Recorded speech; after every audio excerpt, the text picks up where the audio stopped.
হাদিস শরীফে আসছে নবী করিম সাল্লাল্লাহু আলাইহি ওয়াসাল্লাম যখনই কোনো বিপদে পড়তেন, যখনই কোনো পেরেশানিতে পড়তেন, সাথে সাথে নামাজে দাঁড়ায় যাইতেন।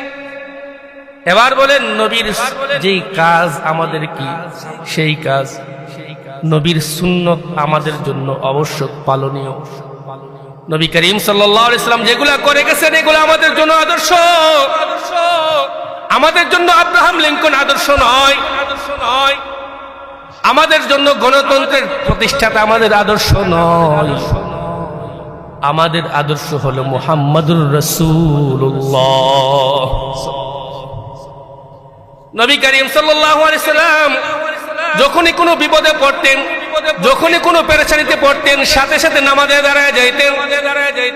নামাজে দাঁড়াইয়া আল্লাহর কাছে সাহায্য চাইতেন।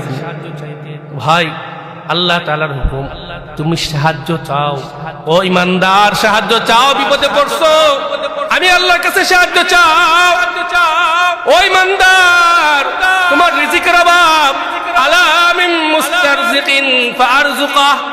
ও ইমানদার, ও মুসলমান, তোমার রিজিকের অভাব, আমি আল্লাহর কাছে চাও, আমি আল্লাহ তোমাকে রিজিকের ব্যবস্থা করে দিব। ও ইমানদার, তুমি অসুস্থ, আমি আল্লাহর কাছে চাও, আমি আল্লাহ সুস্থতা দিয়ে দেব।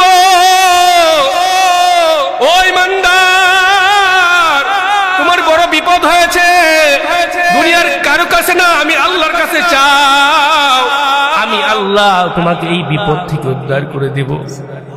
ও ইমানদার, তুমি ঋণে পড়ে গেছো, 2 রাকাত নামাজ পড়ো, নামাজ পড়ে আমি আল্লাহর কাছে চাও, আমি আল্লাহ তোমার এই বিপদ উদ্ধার করে দিব, তোমার ঋণ আমি মুক্ত করে দিব। তাহলে চাইবো কার কাছে? আল্লাহ তাআলার কাছে। আল্লাহর কাছে চাইবো 1 নাম্বার নামাজের মাধ্যমে, 2 নাম্বার ধৈর্যের মাধ্যমে। ইন্নাল্লাহা মা'আস সাবিরিন। আল্লাহ বলেন নিশ্চয়ই আল্লাহ ধৈর্যশীলদের সাথে।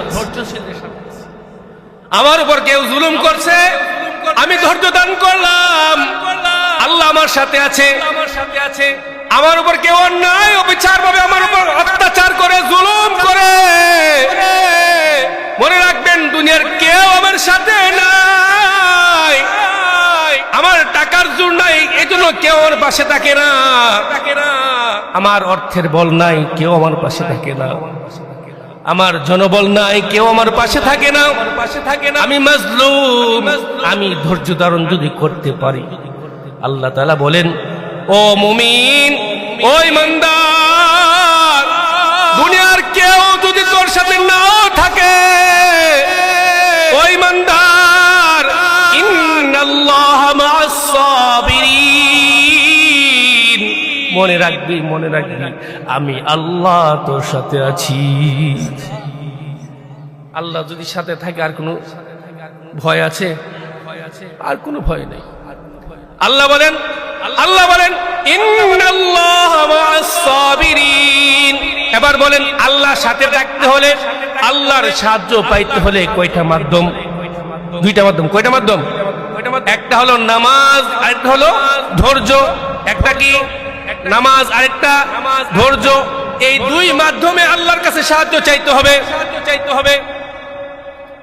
আল্লাহর কাছে সাহায্য চাইলেই আল্লাহ তাআলা সাহায্য করেন।